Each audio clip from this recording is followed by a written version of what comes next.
Kita ke informasi lain pemirsa, kaum muda, lansia, ibu rumah tangga hingga lulusan sarjana rela mengantri untuk melamar menjadi petugas penanganan prasarana dan sarana umum PPSU di Gedung Balai Kota Jakarta. Ya pemirsa, tingginya animo masyarakat yang melamar kerja sebagai pasukan oranye disebabkan sulitnya mencari lapangan pekerjaan. Para pelamar merupakan warga dari berbagai latar belakang seperti kaum muda, ibu rumah tangga, lansia hingga yang memiliki ijazah sarjana. Puluhan pelamar ini menyerahkan lamaran kerja sebagai petugas penanganan prasarana dan sarana umum atau PPSU. Septi salah satunya pemirsa, wanita lulusan strata 1 manajemen ekonomi ini memilih ikut melamar kerja sebagai petugas kebersihan lantaran sulit mendapatkan pekerjaan.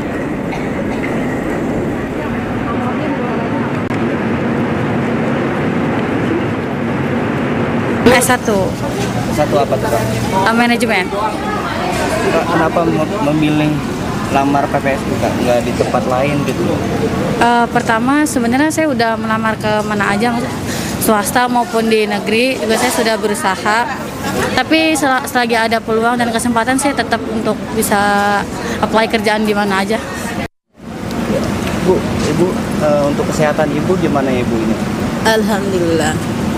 Kalau untuk jika diterima ini Ibu, untuk kewajiban nanti itu Ibu kuat, Bu? Ya, mudah-mudahan kuat. Bismillah. Ya pemirsa, sebelumnya antusiasme tinggi ditunjukkan warga Jakarta dalam mendaftar sebagai petugas penanganan prasarana dan sarana umum atau PPSU. Ya, biasanya warga memadati balai kota untuk mengikuti proses pendaftaran.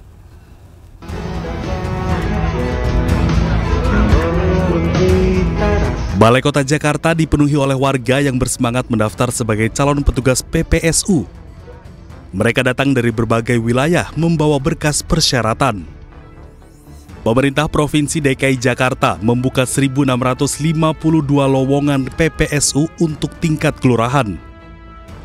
Selain itu, gaji PPSU Jakarta tahun 2025 menyesuaikan upah minimum Provinsi Jakarta, yakni sekitar 5,3 juta rupiah. Gubernur DKI Jakarta Pramono Anung menegaskan bahwa proses rekrutmen ini dilakukan secara transparan dan terbuka guna menghindari praktik pungutan liar dan nepotisme.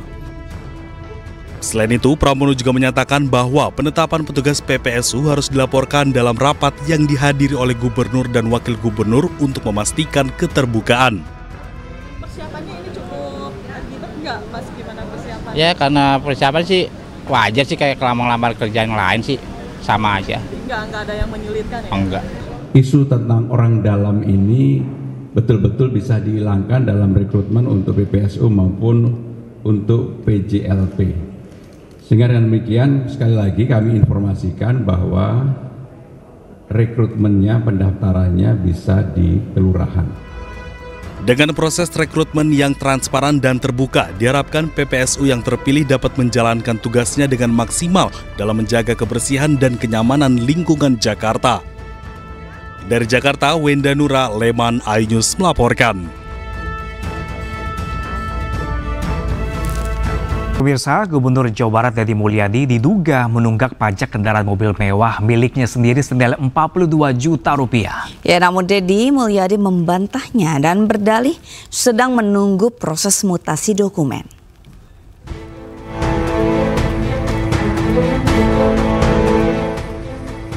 Gubernur Jawa Barat Deddy Mulyadi kembali menjadi sorotan. Namun, sorotan yang menuju ke Deddy kali ini bukan prestasi, melainkan kontroversi. Di tengah kebijakan pemutihan pajak kendaraan yang dikeluarkan oleh pemerintah provinsi, Deddy Mulyadi justru kedapatan belum membayar pajak mobil miliknya sendiri. Orang nomor 1 di Jawa Barat itu dikabarkan menunggak pajak mobil mewah Lexus LX 600 dengan biaya 42 juta rupiah. Deddy berdalih pembayaran pajak mobil berplat Jakarta miliknya sudah dilakukan. Namun, anggapan penunggakan muncul lantaran proses mutasi dokumen kendaraan masih berjalan. Deddy mengklaim bahwa dirinya sudah membayar lunas pajak beserta biaya mutasi sebesar 70 juta rupiah. Jadi ceritanya begini, mobil itu kan atas nama orang lain, ya kan, yang domisilinya di Jakarta. Kemudian saya itu selalu punya komitmen bahwa harus nomor Jawa Barat. Makanya saya tanya, kalau dipindahin nomor Jawa Barat bisa enggak? Bisa Pak, harus prosesnya mutasi kan. Tetapi karena ini masih atas nama orang lain, prosesnya agak lama, harus melalui mekanisme leasing, tidak bisa saya langsung. Berapa sih jumlah biaya segala macam lah, lumayan tuh, agak lumayan, udah hampir 70 juta itu. Pajak, kemudian cabut berkas segala macam, saya nggak tahu banyak istilahnya. Dan itu sudah saya bayar. Mantan Bupati Purwakarta ini juga menegaskan jika dirinya tidak menggunakan jabatan gubernur untuk mempercepat proses mutasi kendaraan miliknya.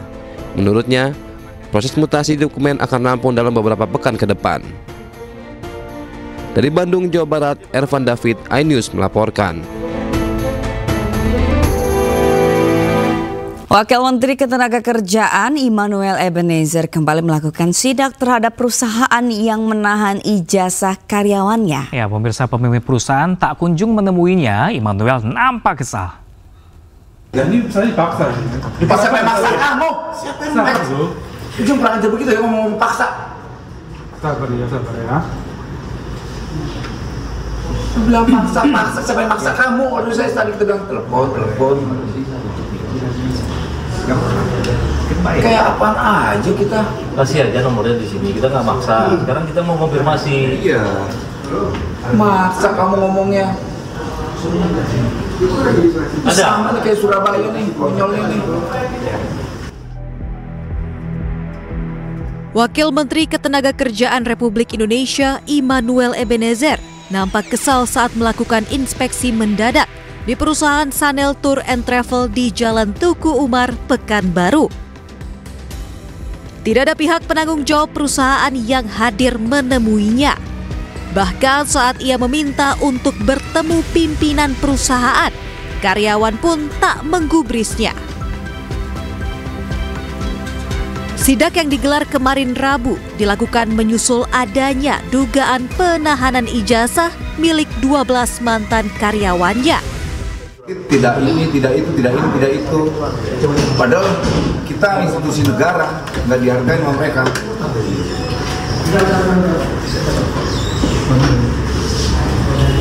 Yang jelas kami bukan sedang memeras ya, kami tidak minta duit. Kehadiran kita ke sini kita minta hak dokumentasi yang nggak boleh kalian tahan. Terkait hal tersebut, Immanuel mendesak perusahaan jasa itu segera mengambilkan ijazah para mantan karyawannya. Jika dalam waktu dekat perusahaan tidak juga mengembalikannya, maka terancam disegel bahkan ditutup. Ini masalah-masalah terkait tenaga kerja yang ijazahnya ditahan. Dan itu jelas-jelas tidak baik dan melanggar, dan kita tidak mau hal ini terjadi dimanapun. Karena industrial itu terkait dokumentasi, ini kan dokumentasi pribadi orang yang nggak boleh ditahan oleh siapapun. Kayak tadi mereka mau nyari kerja akhirnya nggak bisa, kenapa ijazah ditahan? Ini kan keterlaluan menurut saya. Dan di Surabaya terjadi juga di Riau, dan saya yakin terjadi di mana-mana. Dan kita akan melakukan sidak itu ke semua tempat, kita nggak peduli. Mereka mau backingnya siapa, kita tabrak. Sementara itu, salah seorang mantan karyawan mengaku sudah 6 tahun ijazah miliknya ditahan. Awalnya saya ditahan kan, mungkin ada komplain atau ada barang hilang. Setelah 1 bulan 2 bulan kan tak ada komplain, berarti aman. Secara tanggung jawab saya udah putus, udah selesai. Di tahun berapa tuh? Di 2019 itu. 2019 ya, tapi dari sampai 2020 saya mengurus, tetap nggak bisa dikeluarin. Sebelumnya, alasan perusahaan menahan ijazah sebagai jaminan apabila ada barang hilang. Namun nyatanya hingga para karyawan berhenti bekerja, perusahaan tak kunjung mengembalikan ijazah yang ditahan. Dari Pekanbaru, Riau, Indra Yose Rizal, iNews melaporkan.